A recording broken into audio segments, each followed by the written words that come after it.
ছোট ভাই মোহাম্মদ শফিক ভাই, আপনার যে দোকানদারি করেন, আপনার কাছে একটা প্রশ্ন করতে চাচ্ছি। এই কাজটা কি খুব সহজ নাকি কঠিন, বা কেমন এই কাজটা একটু জানতে চাচ্ছিলাম। জানাটা হইলেও আপনি কষ্ট পাবেন, না জানাটাই ভালো।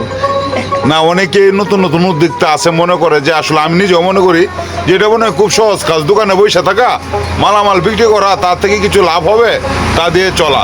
বিষয়টা কি এরকমই কিনা, বা কেমন, বা বেড়ানি টেরানি কেমন যাওয়া যায়, শ্বশুরবাড়ির কেমন যাওয়া যায়, সব মিলে আর কি একটু প্রশ্ন মুদির দোকানদার হিসাবে আপনার কাছে ভাইয়া। এটা হইলো যার কর্মস্থান যে থাকে তে বুঝতে পারে তার জিনিসটা কীরকম। না, আমার কর্মস্থানটা আমি জানতে পারি, আপনি কর্মস্থান আপনি যেভাবে জানেন আমারটা এইভাবে বুঝতে নিতে হবে। না, সেটা আমি সঠিক উত্তর পেয়েছি, জাস্ট আমার প্রশ্নটা এখানে ছিল না।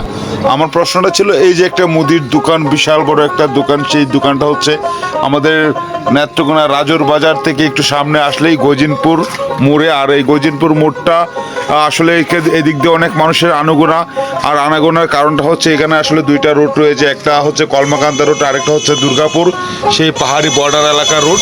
তো যাই হোক, তারপর এখানে এই এলাকায় রয়েছে একটা বারকাস মসজিদ, প্রতি সপ্তাহে এখানে অনেক মুসল্লি মানুষ আসে, সব মিলে একটা জমজমাট এলাকা। আর এই এলাকায় আপনি যে বিজনেসটা করতেছেন, এই প্রশ্নটা ছিল আমার এটাই, যে বিজনেসটা আসলে করতে আপনি কেমন, সব মিলে কি সব মিলে ভালো আছেন তো? আলহামদুলিল্লাহ। আলহামদুলিল্লাহ, আল্লাহ পাক ভালো লাগছে আপনার দোয়া।